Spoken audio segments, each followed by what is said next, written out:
Hello friends, I am Alhad and welcome to my YouTube channel Striking Vista. Many of us always dream about visiting the heaven on the earth, Switzerland. However, sometimes people get confused or they don't have enough idea about how to travel, which places to visit, where to stay, food, accommodation and any sports activities etc. I have been asked by many of my friends to help them in planning their trip in the past. So I thought it would be good to make all these details available to you so that everyone can refer it and plan the trip easily. Here in this video, I will try to provide the complete guide on how to plan a trip to Switzerland at a relatively affordable price. So stay connected till the end and I'm sure this information will definitely be useful for you to plan your trip in a better way. Like many of you, this was one of my dream destinations and I am really glad that I could visit this amazingly beautiful country. It is truly a heaven on the earth and I really mean it. Being a photographer and a nature lover, I was totally mesmerized by looking at the abundant natural beauty and got immersed in the pristine beauty of nature. So let's take a quick look at what we are going to cover here. First, visa details in brief. Second, how many days do I need to visit Switzerland? Best time to visit Switzerland. Fourth, flight booking information. 5. How to book accommodation. 6. Places to stay in Switzerland during your 7. Best ways to travel in Switzerland, car versus public transport. 8. Places to visit, your day-wise plan. 9. Essential things to carry on your trip. And 10. What not to do on your trip. So let's begin with the visa details. If you are a national of any of the Asian countries like India, Pakistan, Bangladesh, Nepal, Bhutan, etc., then you first need to apply for a Schengen visa. This visa is not required if you are a national of UK, US, Canada or any of the European Union countries. This is a tourist visa that can be used to visit any of the 26 Schengen countries within the European Union. You can see the list here. I will not go into the details of how to apply for a Schengen visa in this video as it is altogether a separate topic and I will try to cover it in another video soon. However, just to give you a brief idea on it, this visa application can be submitted to the Swiss Embassy up to 3 months prior to your travel start date. It also requires you to show your return flight ticket details, accommodation booking details for the entire duration of the trip, and travel insurance as a mandatory detail to start with. So let's see how many days you need to cover the best places in Switzerland. My recommendation is to spend at least a week, that is 7 to 8 days here in this beautiful country. If your budget is more, you can customize your trip to a 2-week visit in Switzerland or club with another nearby country such as either France, Austria, Germany or Italy. These 4 are the neighboring countries to Switzerland and are not far to travel. However, if you are having really a tight budget, then you can go for even 4 nights and 5 days of plan. Here in this video, I will also be providing you the day-wise plan, so depending on your number of days of stay, you can choose it, plan it and enjoy. So let's now move to the third topic, which is best time to visit Switzerland. The spring season in Switzerland starts from early May to May end. From late April onwards, the weather starts getting better, the snow starts melting, the weather starts getting better and many of the spectacular places start becoming accessible. The flight tickets are normally relatively cheaper until May end. So you can enjoy the beautiful spring season in Switzerland during this time. Please note that some of the high altitude locations still remain snow covered and are not accessible until May end. Summertime in Switzerland starts from early June to end of August. This is normally the best time to visit Switzerland as all the attractions become open for the visitors during this period. The daytime is also longer and weather is very good, though sometimes it can really get hot in Switzerland. The downside is too many people visit during this time period, and many a times tourist places become quite crowded. Also, the flight tickets and the accommodations become costlier in the summer season. Early September to late October is the fall season. Before the long and harsh winter, the nature shows all its colors during this time and everything becomes amazingly colorful. The weather starts getting cooler from September, but it is still manageable. So are the accommodations and the flight ticket prices. They start gradually reducing. So having experienced all this, I would say that the best time to visit Switzerland is May, June, September and early October. So you can visit most of the attractions while keeping a check on your budget. If you are interested in the winter sports here, then visit it in the November or early March. So let's now see the flight booking information. Always ensure that you plan in advance up to 6 months or at least 3 to 4 months before your travel, and you will definitely get cheaper flight tickets and accommodation. It's an easy way to save a good amount of money and get hold of great flight deals and best locations for accommodation at relatively cheaper rate. I always refer to skyscanner.net website to see the cheap flights available anywhere in the world. It will show you all the flight routes available with their prices, which is quite handy to refer to. The main airports within Switzerland are Zurich, Geneva and Basel. Most of the people fly to either of these locations to start their visit. If you are in UK, Ireland or any of the European countries, sometimes you can get really cheap flight tickets to these locations starting from £10 one way. The journey time is also around 2 hours or less than that. If you are traveling from any other countries outside UK or Europe, then flight tickets will be a bit costly. Normally, the average direct flight tickets to Zurich, Mumbai or Delhi starts from around 42,000 Indian rupees. This is around 9 hours of journey for a direct flight. So now, let's take a look at booking the accommodation. Hotels or guest houses or service apartments in Switzerland are relatively costlier than many of the other European countries. Average price of a budget hotel in Switzerland starts from 60 to 80 pounds, and it can get very costly if you do not book in advance. So how can I get a cheaper yet good accommodation? First thing first, as I mentioned earlier, book at least 3 months in advance. There are many websites you can find where you can find accommodation. I normally refer to Airbnb, trivago.co.uk and booking.com. Please note that neither I am making advertisement of these websites nor I am getting paid by them. It is my personal choice, and based on my experience I am providing the details to you all.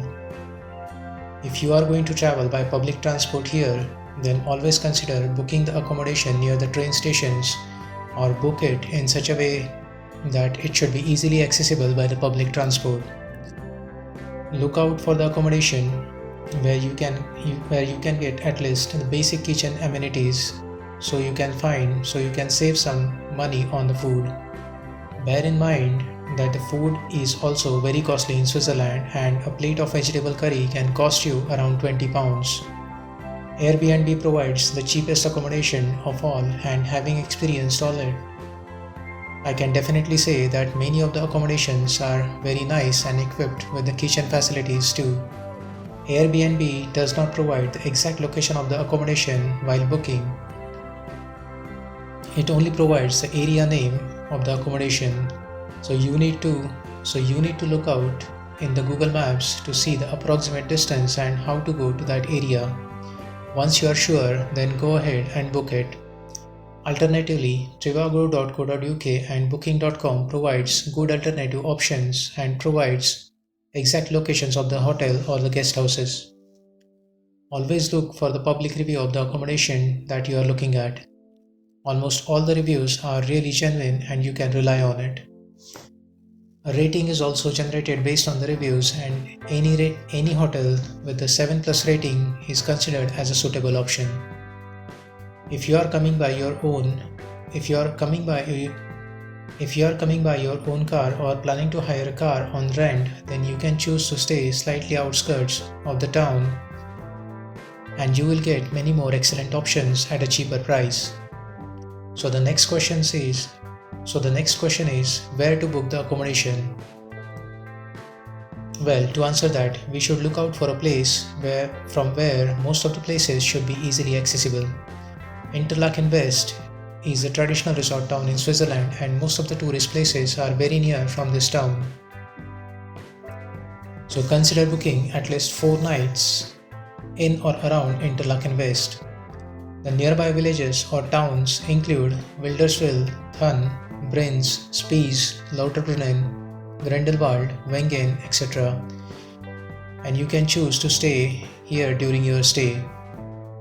Bern is also a really good option where the prices are slightly cheaper and is 1 hour away from Switzerland from Interlaken.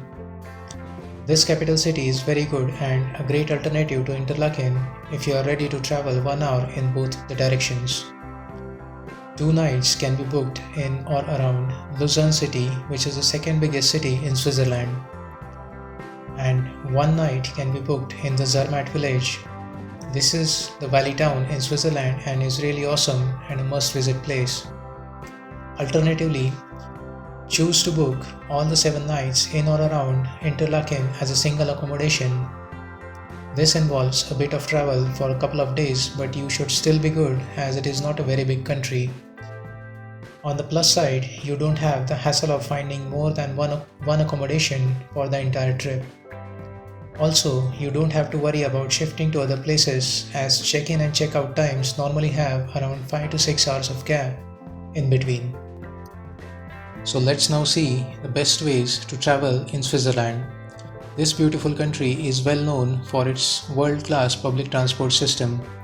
Download the SBBCH mobile app and it will tell you every details of your journey. It is so well connected with all the trains, buses, trams, boats, cable cars and gondola that you can 100% rely on the public transport here. Everything is always on time and time is so well matched that you don't have to wait for more than 10 minutes for the next connecting bus or train. Moreover, once you have the Swiss Travel Pass, you can go anywhere in Switzerland free of cost. There are many mountain attractions that gets covered free of cost or have up to 50% discount with the Swiss Travel Pass. You can see the Swiss Travel Pass cost here. So you can choose accordingly depending on the length of your stay. This is an all-in-one ticket where you don't have to worry about purchasing any other ticket within Switzerland. That said, the road trips in Switzerland has its own charm. If you are traveling in a group of 4 or 6, then hiring a car will be slightly cheaper than the Swiss Travel Pass. You will also have your comfort of getting down at any place and spend as much time as you want. You have to be, however, careful as the traffic rules are quite strict in many of the European countries, including Switzerland. And you may get hefty on-the-spot fines if you break any of the traffic rules. It's also a left-hand drive in Switzerland, so drive here only if you are confident enough. So let's see the day-wise plan. Day 1, Interlaken. Mostly the first half of the day 1 goes in the flight travel and most of the people reach either in the afternoon or in the evening. So once you complete the airport formalities, buy the Swiss Travel Pass depending on your stay duration and head towards Interlaken West. Consider spending the rest of the day exploring this amazingly beautiful town of Interlaken West on foot. Unterseen near Interlaken is a good area to explore too. If you reach slightly early in the day and are not tired, then people landing in Geneva can visit either Lausanne, which is a lakeside picturesque town and is worth visiting. You can take a long walk alongside the lake or simply sit back near the lake and absorb the natural beauty. People landing at Zurich Airport should consider visiting the Rhine Falls, which is just 1 hour away by train. This is one of the largest waterfall in Europe and is worth visiting. Day 2, Lauterbrunnen. Schildhorn, Schneeplatte, boat ride to Brinz or Jungfrau. So on day 2, after having the breakfast early in the morning, head towards the Lauterbrunnen Valley.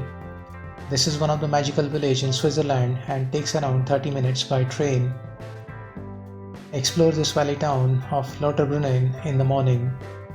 Bus number 141 to Stachelberg from right outside the train station will take you to the Prammelbach Falls. This valley has total 72 waterfalls, and some of them can be seen on the way to Stachelberg. You can skip it and directly head towards the Stachelberg, which is 30 minutes journey from Lauterbrunnen. This is the base for the Schildhorn mountain, and you can go to the top of the mountain by the cable car. If you have the Swiss Travel Pass, the ticket is included free of the cost. So go to the top and explore the James Bond shooting place, the revolving restaurant and the panoramic views. Spend around 1.5 hours and go back to the Lauterbrunnen. Now head towards Interlaken and get down at Wilderswil. Take the train to the Schneeplatte, which is a 40-minute ride. Spend around 45 minutes at the top before heading back to Interlaken. You can enjoy the spectacular views of the Lake Thun and Lake Brinz along with the Interlaken town from the top. Once you are back at Interlaken Ost, take a boat ride to the Brinnsee, which is a scenic boat ride and free of cost with a Swiss Travel Pass. It takes around 75 minutes to reach there. Explore the beautiful Brinz village. Once you reach there, on the way back, you can come back by train from Brinz to Interlaken West, which is just a 15-minute ride. Then explore the nearby area for the rest of the day. Alternatively, you can visit Jungfrau, the highest summit in Europe, on day 1. The discounted price with the Swiss Travel Pass is around €125.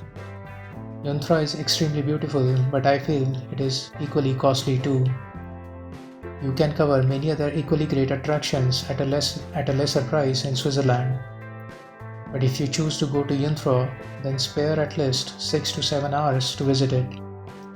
You can go to the top via Lauterbrunnen Valley and come back via Grindelwald village. Once you are back, you can explore either Grindelwald or Lauterbrunnen Valley for the rest of the day. Day 3. Grindelwald first, Bachalpsee Lake, Wengen and Spies. So start early in the morning after breakfast to Grindelwald. It's a 30-minute ride from Interlaken Ost. Explore the beautiful village on foot. You can go to Grindelwald First Peak from here. The base station of the Grindelwald First is just a 15-minute walk from the train station. Buy the 50% discounted ticket of Grindelwald First with the Swiss Travel Pass and start the journey to the summit. It costs 30 Swiss francs. In the summer months from July to August, you can take the mountain bike and zipline options as well.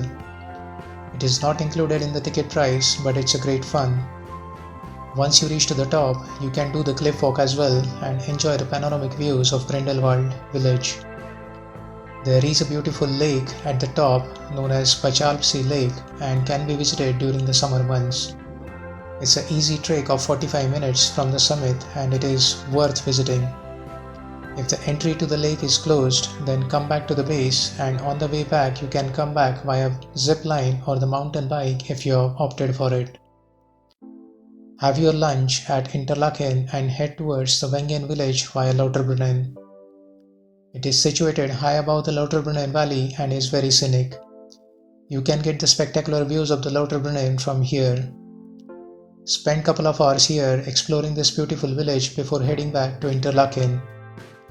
Now, if you are not tired, then you can spend the rest of the evening at the Spies village, which is a picturesque village situated on the shores of the Lake Thun. It's a 30-minute train ride from Interlaken. You can enjoy the panoramic views of the Lake Thun and the surrounding landscape on the way. You can also consider visiting the Spies Castle if it is open. Day 4. Lucerne, Engelberg, Mount Titlis and Lungen via Golden Pass train. This would be a long day if you start from the Interlaken, so start early in that case after having the breakfast. Head towards Lucerne via the Golden Pass train while enjoying the scenic views of the Swiss Vista. Change at Lausanne and go to Engelberg, which is the base station for Mount Titlis.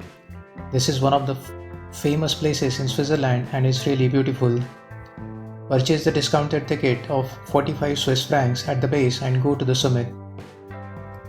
You will need at least 3 hours here and you can enjoy the glacier views, ice cave, suspension bridge, ice flyer and other sports activities along with the Lake Trupsee if it is not frozen.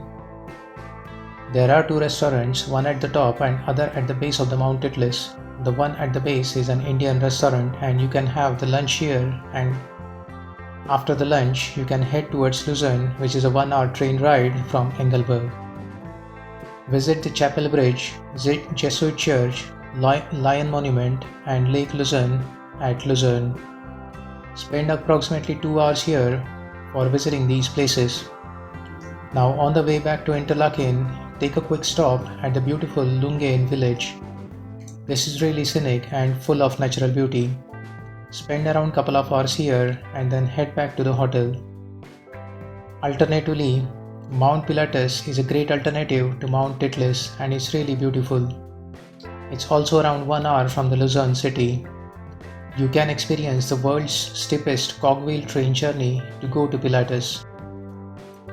Day 5. Zweisimmen, Stade, Sanin and Montreux via Golden Pass train. On day 5, after having the breakfast, get ready to enjoy the most scenic route in Switzerland. This is the Golden Pass route from Interlaken to Montreux and must not be missed. It is a 2.5 hours of journey in total. On the way, get down at Gruppen, Stade and Sanin village before reaching the final stop at Montreux. All these are must-visit places on this journey, so spend at least couple of hours each village to explore it. If you are a Bollywood lover and keen to visit the DDLJ movie locations, then this is your chance to visit it. If you still have time in the evening, visit the Montreux Lake, which looks awesome during the sunset or the dusk time. On the way back, you can choose to come back via Bern, which takes almost the same time. Bear in mind that sometimes due to the routine repair work, this journey involves changing the trains at a couple of train stations. Alternatively, you can choose to visit Glacier 3000, which is a stunning peak in the world-famous Stade region. Day 6. Zermatt and Gornergrat. Head towards Zermatt early in the morning after the breakfast. It's a 2.5 hours of journey via Spies and Wisp town. Once you reach Zermatt, buy the ticket to Gornergrat from right outside the train station. This is a beautiful train journey that takes you to the Gornergrat peak. The discounted price of Gornergrat with the 50% off is around 45 Swiss francs with a Swiss travel pass. It's a 40-minute picturesque train ride and you can see the beautiful views of the valley town Zermatt on the way with some awesome views of the famous Matterhorn peak. The train stops at 5 stations on the way, and during the summer months, that is June to August, you can take a long hike via the hiking trail. You will be blessed with some of the most amazing scenery of the Switzerland with the beautiful views of the Matterhorn, Lake Raffelsee and the lovely mountainscape. The peak is at 3100 meters and the views from the top are really awesome. There is a restaurant at the top for those who want to enjoy the food while enjoying the beautiful nature. Glacier views from the top are simply breathtaking. Spend around couple of hours here and then start the journey back to the base to explore the Zermatt village. This being a car-free village, there is very less pollution and you can feel the difference in the air quality too. So explore the valley town until the evening before heading back to your hotel in Interlaken. You can also choose to stay here overnight and there are enough attractions to visit the following day as well. Day 7. Zermatt, Sunega, Blauherd and 5 Lake Walk. On day 7, if you are yet to explore the Zermatt village, then you can take a long walk in this beautiful village. Later, head towards Sunega via cable car that will take you to Sunega in just 10 minutes. You can see the entire map of the Zermatt here. This region has 5 beautiful lakes and you can take a 5-lake walk if you are physically fit and fine. It takes around 4 hours of time to visit all the lakes on foot. However, spare at least 6 hours if you want to spend times at any of the lakes. You can also choose to visit only couple of lakes that are near Sunega. Alternatively, after spending some time at Sunega, head towards next scenic place, Blowherd, by the cable car from Sunega. This is normally the starting point for the 5-lake walk. You can also see the Matterhorn reflected in the couple of lakes, which is a very mesmerizing sight. So if possible, do visit the lakes. Day 8. Boat ride to Thun and the Bern City tour. Day 8 is slightly different to the previous days, where we will do the boat ride in the Lake Thun. It takes around 2 hours to go from Interlaken to Thun via the boat ride. It is included free of cost with the Swiss Travel Pass. Once you reach Thun, you can enjoy the lunch at a nearby restaurant in the village just outside the place where the boats are docked. There is a good small Indian restaurant nearby. All those who wants to enjoy the Indian cuisine can enjoy here. After the lunch, head towards the capital city Bern. The architecture here is really unique and different to the rest of the Switzerland. Explore the rest of the day visiting this medieval city of Bern, and I am sure you will be really happy at the end of the day.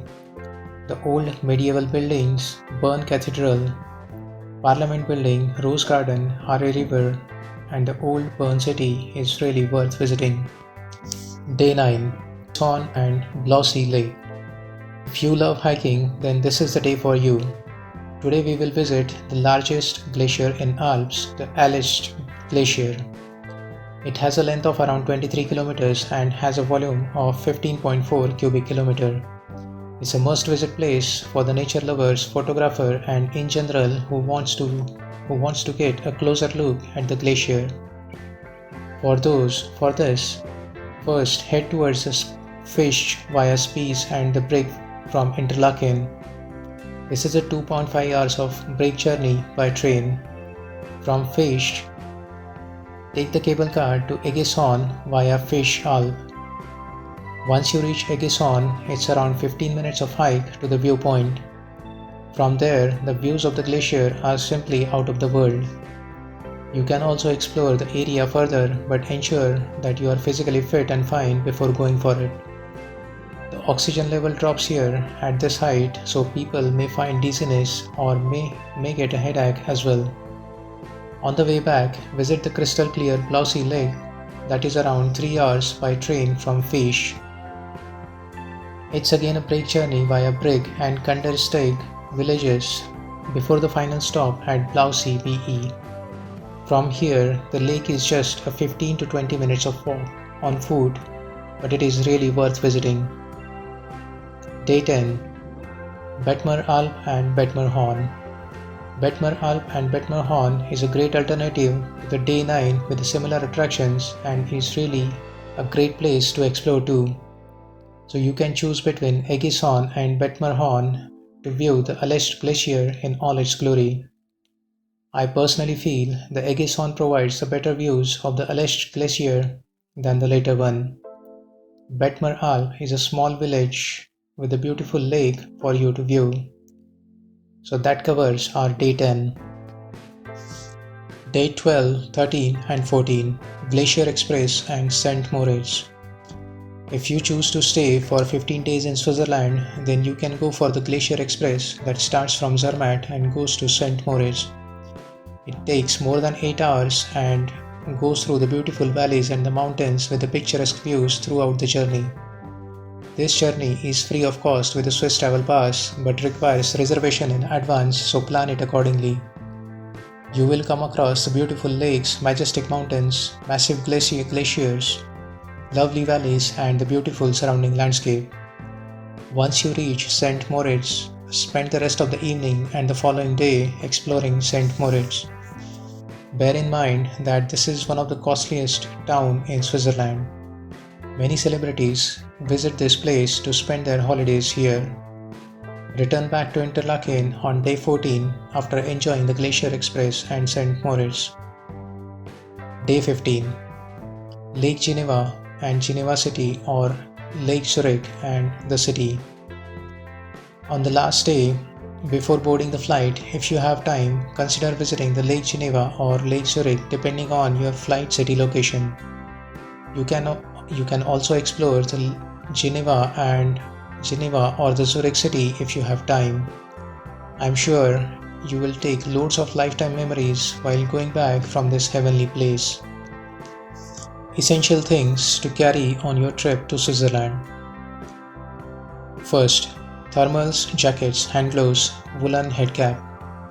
Even though the cities and the villages are relatively warm, but if you decide to go to the mountain tops, the weather changes anytime without prior indication. It can get chilled at times, so it is good to keep these woolen items handy. Second, good quality shades. Snow-covered mountains and the landscapes are really bright and it can harm your eyes if you don't wear the good quality shades here. Chocolates, ready-to-eat food, fruits, and umbrella. Mountain tops here have high altitude and people may suffer from high altitude sickness at times due to the lack of oxygen. So keep some chocolates handy that can give you instant energy and take rest if you feel dizziness. Also at times it can be quite wet, so better to carry umbrella based on the weather forecast. Fourth, good quality sport shoes, especially if you have plans to do the long walks or hiking. The last point, what not to do on your trip. This heavenly country is blessed with abundant natural beauty and people here have preserved it very well. So when you visit Switzerland or any other place, do not make it dirty by throwing the garbage on the street or spit in the public places. You will find the bins everywhere in the country where you can dispose the garbage. It is our duty to keep it clean and in its original state. So leave nothing but footprints and take nothing but memories. Sometimes people don't tend to realize that they are speaking loudly in the public places, so try to avoid it, as others also want to enjoy it as much as you do. Follow the cues wherever it is required. Many of us have the habit of breaking the cues to go ahead and save a few minutes, which is not good at all. We always represent our country while traveling, so keep it in mind that only because of a few people, your country may get a bad name across the world. Never disrespect others' culture, language and tradition. So you can do your bit just by following these simple travel etiquettes. So if you find this content and the tips useful, then do subscribe to my channel Striking Vista and leave a comment in the comment section. Also don't forget to hit the bell icon so that you won't miss any of my upcoming videos. Do share your experience if you visit Switzerland and add any places you feel worth visiting that are not covered in this video. Stay connected and have a great day ahead.